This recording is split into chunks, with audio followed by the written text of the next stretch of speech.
Imagine owning a football team that loses almost every week, disappoints its fans, misses the playoffs, and spends the entire season getting mocked online. Now imagine becoming hundreds of millions of dollars richer anyway. That sounds completely backwards, but in the NFL, that's often exactly what happens. In 2025, every single NFL team received roughly $432 million before selling a single ticket, hot dog, parking pass, or team jersey. That money arrived whether the team was a championship contender or an absolute disaster on the field. Most businesses would dream of having that kind of safety net. To understand how ridiculous that number is, $432 million is enough to buy hundreds of luxury homes, dozens of private jets, or enough expensive sports cars to create the world's most unnecessary traffic jam. And remember, that's just the starting point, before many teams make even more money elsewhere. Meanwhile, some NFL teams spend entire seasons losing games, frustrating fans, and giving sports commentators fresh material to complain about every morning. If winning was the only thing that mattered financially, those teams should be in serious trouble. But that's not what happens. In many cases, the owners still end the year wealthier than when they started, even if their team spends most Sundays finding creative new ways to lose football games. Which creates a very strange question. If winning is supposed to be everything in professional football, why do NFL owners keep making billions even when their teams aren't winning much of anything at all? The answer turns out to be far more interesting than most fans realize. Most people assume NFL teams make money the same way any normal business does. The logic seems simple. Win more games, attract more fans, sell more tickets, make more money. On the surface, that sounds completely reasonable. After all, that's how most businesses work. If a restaurant serves amazing food, more people show up. If it serves terrible food, customers disappear.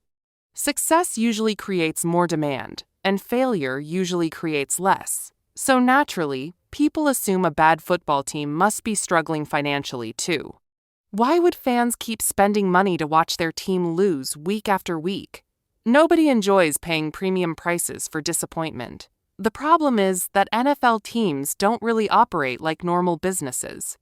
They're closer to members of an exclusive club where the biggest streams of money are already flowing before the season even begins. In fact, some of the most important money has nothing to do with whether a team wins or loses on Sunday. The strange part is that this isn't some accidental loophole that owners discovered and quietly took advantage of. The NFL was deliberately built to protect its teams financially because the league understood something important a long time ago. If teams constantly went bankrupt, the entire league would become unstable, and instability is bad for business. So, over decades, the league created a system where every team shares in the success of the NFL as a whole.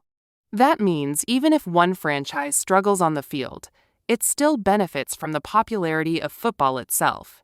And football, as it turns out, is one of the most valuable entertainment products on earth. To understand why NFL owners make so much money, we need to stop looking at the football field and start looking at where the cash actually comes from. Because surprisingly, the biggest source of money isn't tickets, jerseys, or even winning games. It's television. The NFL's most valuable product isn't football. It's attention. More specifically, it's millions of people sitting down at the exact same time to watch the exact same thing. In today's world, that's becoming incredibly rare. Think about how you watch most shows today. You stream them whenever you want. You pause them, skip them, or forget about them completely after 3 episodes. But live sports are different. Fans want to watch in real time because nobody wants next week's score spoiled before breakfast. That live attention is incredibly valuable to television networks and advertisers.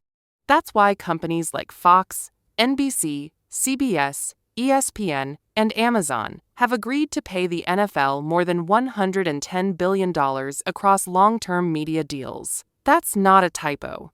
Billion. With a B. Now, here's where things get really interesting. Most people assume the richest teams keep most of that money for themselves. That would make sense in almost any other industry. But that's not how the NFL works. Instead, the league takes a huge portion of its national revenue and divides it among all 32 teams. In 2025, that worked out to roughly $432.6 million for each franchise. The worst team in the league got the same shared payout as one of the best teams. Think about that for a second. A team could spend an entire season disappointing its fans, finishing near the bottom of the standings, and still collect nearly $500 million from league revenue sharing alone. Most business owners would frame that system and hang it on their wall. And unlike most sports franchises around the world, NFL teams don't have to reveal much about their finances. But there is one exception. The Green Bay Packers. They're the closest thing the NFL has to a public financial window. Because the Packers have a unique ownership structure, they release annual financial reports.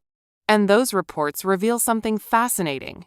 In a recent year, the team generated roughly $719 million in total revenue. Out of that $719 million, more than $432 million came from shared national revenue. In other words, well over half of the team's money arrived through league-wide deals before local ticket sales, and many other stadium-related earnings were even counted. The Packers also reported operating profits of roughly $84 million. That's money left over after covering many of the costs involved in running the organization. And remember, that's not one of the NFL's biggest market teams. But annual profits are only part of the story, because NFL owners have another way of getting richer that might be even more powerful. The value of the teams themselves keeps rising. Imagine buying a house for £500,000. Then, imagine that house becomes worth £5 million over time, while also generating income every year. That's basically the dream scenario for any investor. NFL owners have something very similar. Today, the average NFL franchise is worth around $7.65 billion. To put that into perspective, many famous global companies aren't worth that much. Owning an NFL team has quietly become one of the most valuable assets in the world. The Dallas Cowboys are perhaps the best example. Depending on the valuation, the franchise is worth roughly $12.5 billion to $13 billion. That's more wealth tied to one sports team than the entire economic output of some smaller countries. But here's the part that completely changes how you look at NFL ownership. Some owners aren't focused on winning championships nearly as much as fans think they are, because the biggest financial opportunities aren't happening between the goalposts. They're happening away from the field, where most fans never look. And once you see it, the entire business of football starts to look very different. Most fans think NFL owners are mainly buying football teams, but many owners see something much bigger.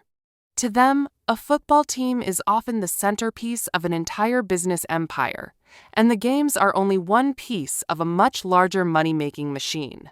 Take a look around a modern NFL stadium. You're not just looking at a place where football happens.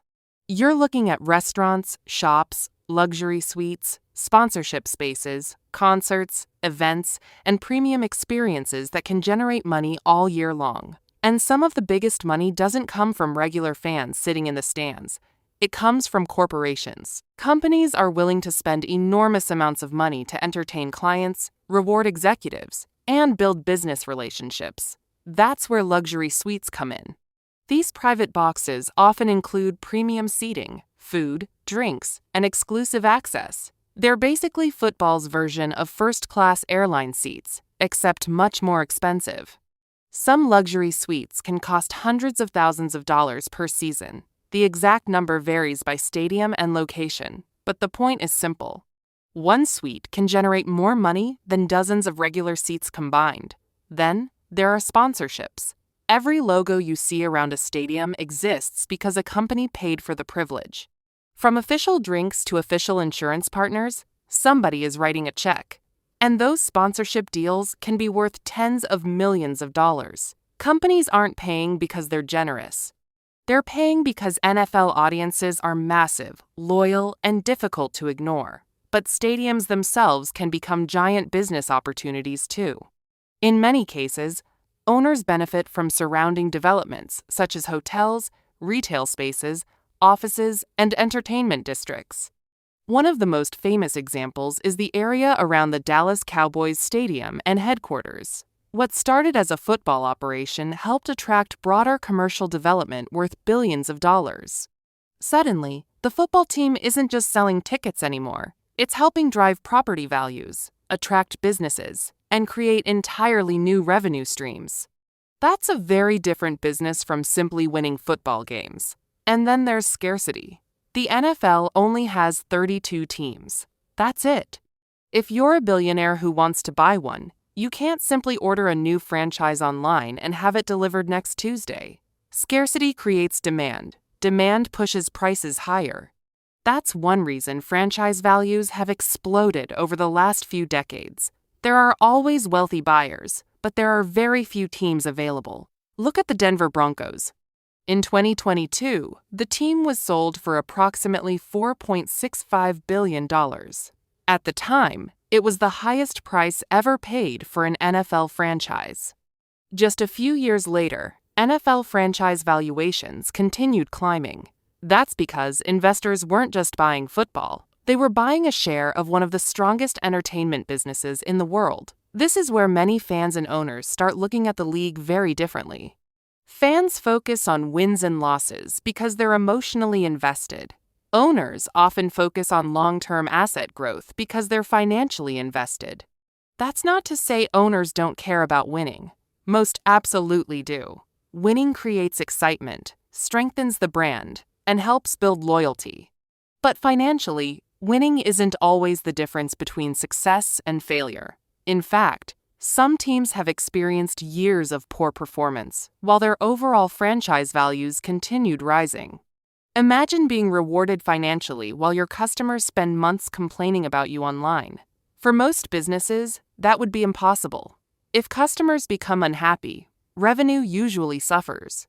The NFL's structure helps shield teams from some of that pressure. Revenue sharing plays a huge role in that protection. Strong teams and weaker teams both benefit from the overall popularity of the league. Everyone is connected to the same giant engine. Think about it like passengers on a cruise ship. Some cabins are nicer than others, but everyone benefits if the ship keeps moving in the right direction. But here's the twist that changes everything. NFL owners aren't really competing in the same game fans are watching. Fans are watching football games. Owners are often playing a business game happening above the field. For fans, a season lasts around 5 months. For owners, the timeline can stretch across decades. They aren't only asking, can we win this Sunday? They're asking, what will this franchise be worth 20 years from now? That's why some owners can tolerate disappointing seasons much more easily than fans can. A painful year on the field might barely register compared to a billion-dollar increase in franchise value. And that's the strange reality hiding behind professional football. The scoreboard tells one story. The balance sheet often tells another completely different story. When fans see a losing season, they often see failure. When an owner sees rising media revenue, growing franchise values, sold-out suites, and increasing sponsorship deals, they may see something very different. That's why an NFL team can lose games, miss the playoffs, frustrate supporters, and still become more valuable than ever before. It sounds impossible until you follow where the money actually goes. The NFL isn't just a sports league. It's one of the most powerful entertainment businesses ever created. Football happens to be the product people see. The business structure behind it is what many people never notice. So the next time you see an owner sitting in a luxury suite while their team struggles on the field, remember this. They may be watching the same game as everyone else, but they're probably measuring success in a completely different way. And maybe that's the biggest surprise of all. In the NFL, winning games can make you famous, but owning the right team can make you extraordinarily wealthy even when the wins don't come. So what do you think?